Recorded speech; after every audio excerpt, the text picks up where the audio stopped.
and we put him in the categories. Like, look, if you want to be the Magic, the Kobe Bryant, the Shaquille O'Neal, he knows you got to win a championship. Yeah, Shaq. I remember when I first came here, Shaq. You know, Shaq he's a hard ass on everybody, man. And Shaq, I remember one of his quotes. He was like, "You're not a real Laker until you put a banner in the stadium." Okay. Until you put a banner in the arena. Yeah. And I was like, damn, that's a lot of pressure. That's a lot of pressure. I was like, damn, that's a lot of pressure, because I remember just walking in Staples and looking up there and seeing all those damn banners and seeing all those jerseys. I was like, well, you got some work to do, man. Yeah, but so can we talk about this, right? So I'm there. I get back to the arena. Clippers are playing in Game 7. Clippers are playing in Game 7. Why are you laughing? Why are you laughing? Clippers are playing in Game 7. And I'm sitting there, I kid you not, and I promise you, I'm sitting here like the basket is like straightly where you are, like right there. When Paul George shoots that shot off the side of the backboard, I'm in awe, because there's nobody in front of me except for the court. I turn around and it's like Woj, Rachel Nichols, it's Malika Andrews. I turn back and look up at the stands where the media all is, and their faces are like white. Eyes big, mouth drop, like they couldn't believe what they were seeing.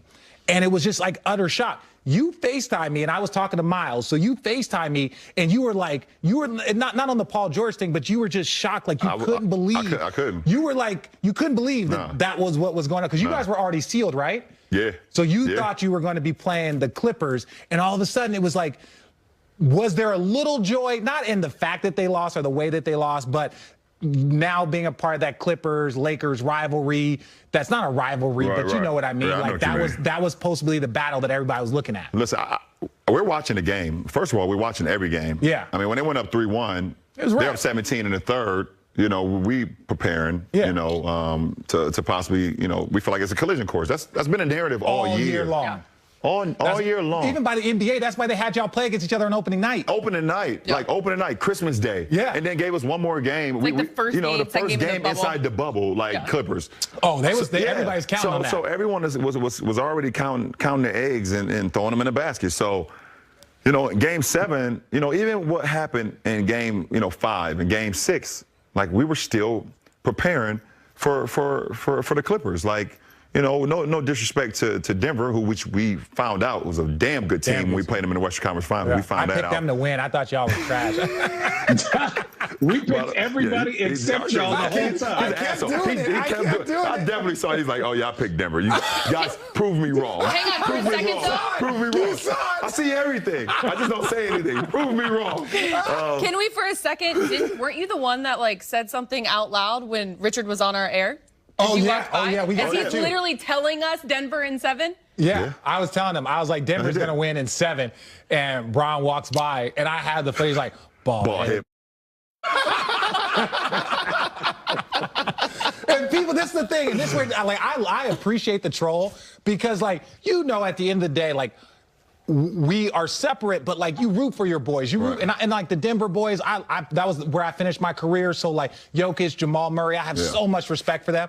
But also it was like, yo, no, you know, I just decided to go against everybody. And so it's like, I have people like Jared Dudley's mom, because you run into everybody in the bubble. She was like, I was like, hey, good luck. She's like, didn't you say that so-and-so was going to beat us? You know, I was like, yeah, but you know, it's just funny to me to say that. People were like, how dare you disrespect the guy that won you a championship? I can't believe people still take RJ serious. Yes. Like, you guys, like, seriously, they get there in a bunch. They get there in a bunch. I troll your page. I troll SportsCenter's page. Absolutely. All I do is troll. Like, Bron will post something, I'll just be like, trash can. What are you talking about? Just RJ's the best, man. So RJ's the best. Channing is the best.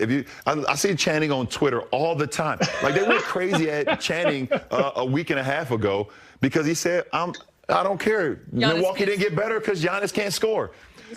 People in their mind, they went crazy because all they was thinking, like, the guy averaged 30. What do you mean he can't score?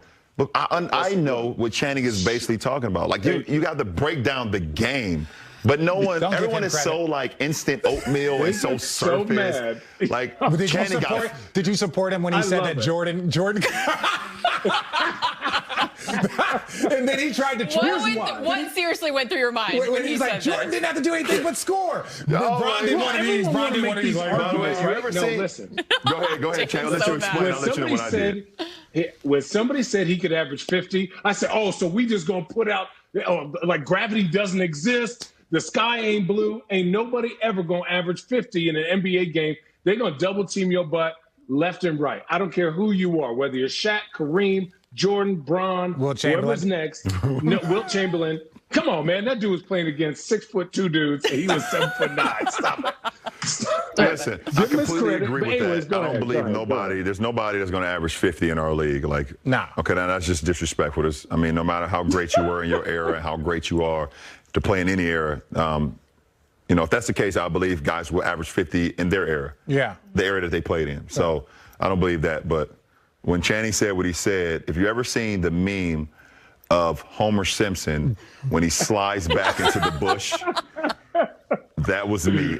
Oh, no, that's not my boy. People were so ready for. They was like, "Why isn't LeBron saying anything?" I was going on my thing like, "Are you crazy? I'm not touching this. I'm not saying nothing." Channing, go ahead, put him on the cross. Yeah, they put you on the cross for sure. But no, back to the Clippers though. Back to the Clippers. Like that moment, because like you FaceTime because you knew I was at the arena. I knew you was at the arena. I seen you on TV. You answered your phone, and you didn't know I was talking to Miles. No, I didn't know Miles was there. Miles Simon, shout out University of Arizona. We like answer the phone, and we're looking like this, and you're like this. I was like this. I was like, I couldn't believe it.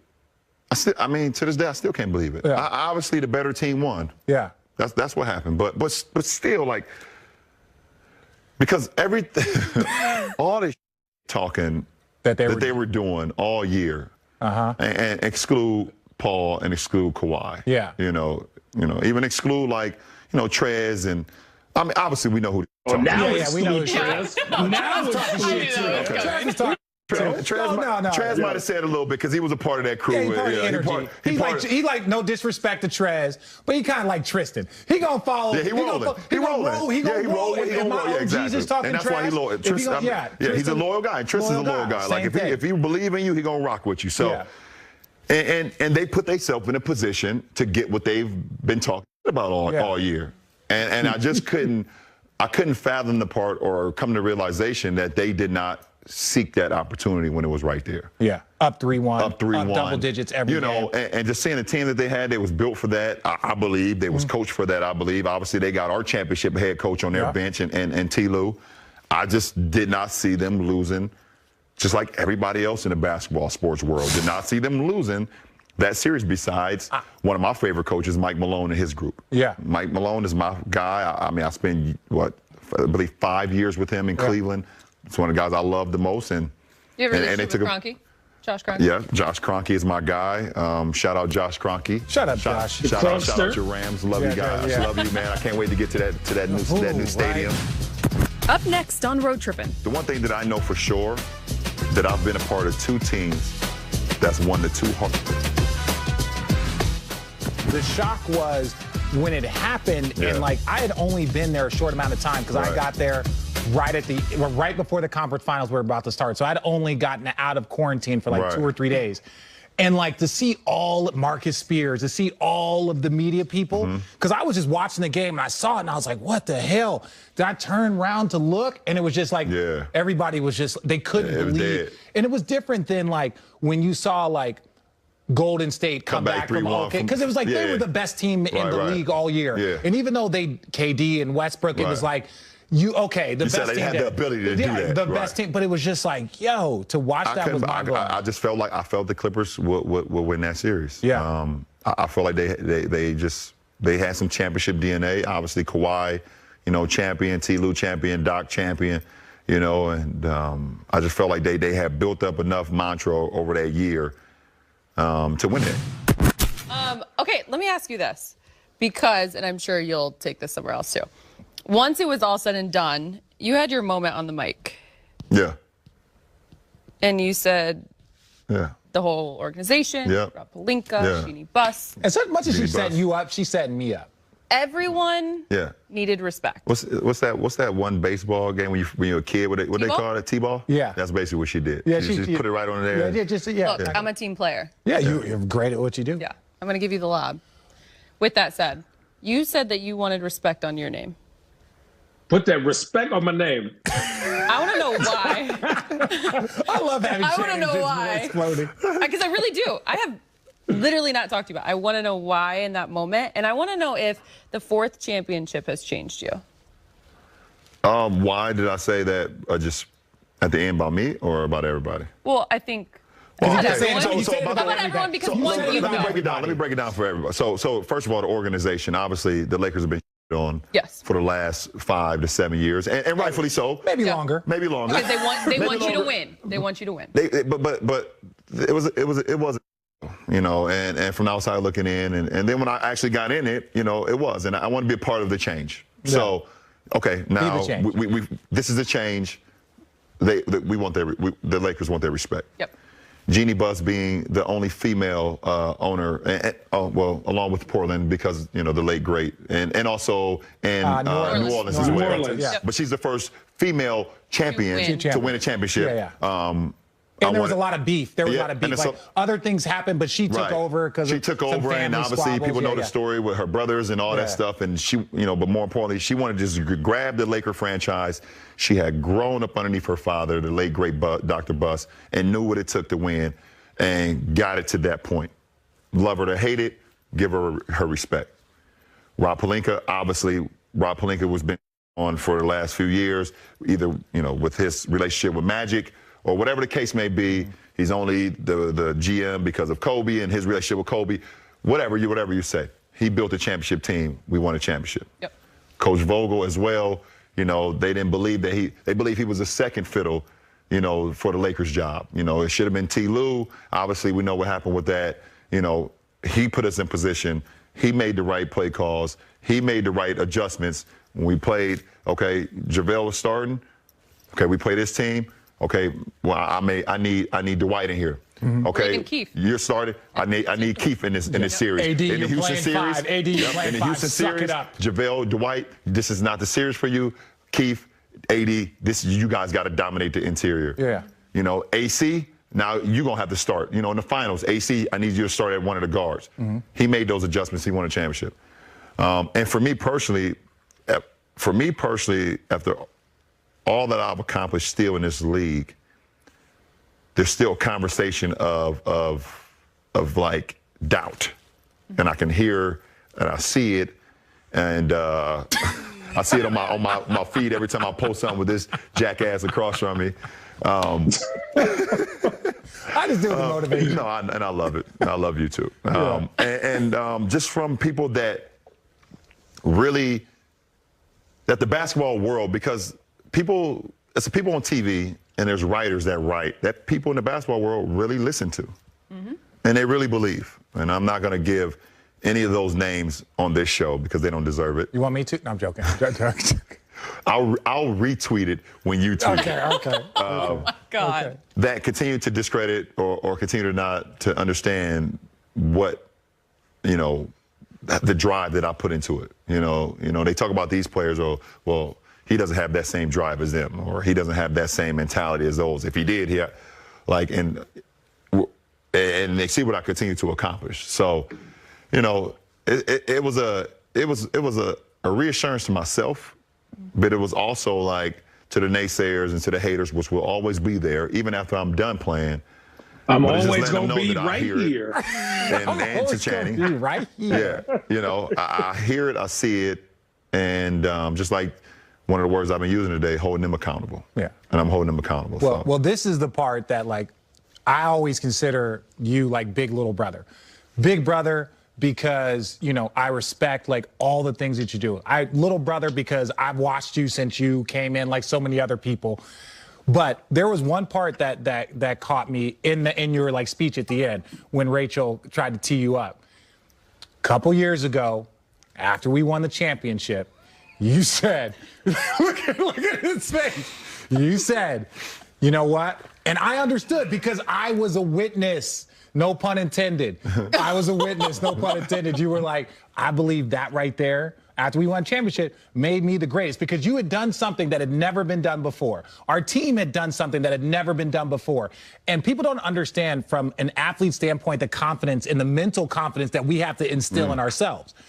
And so I watched it and I was like, kind of like not the Channing Jordan. It wasn't that, but I was like, ooh, our guy's got a lot of haters that are going to use this against him. And so the same moment, now your 4th championship, and that same opportunity was given to you by Rachel Nichols and said, like, hey, where do you think is this do it? And where I think even as a 35-year-old and you've accomplished what you've accomplished, you took a step back.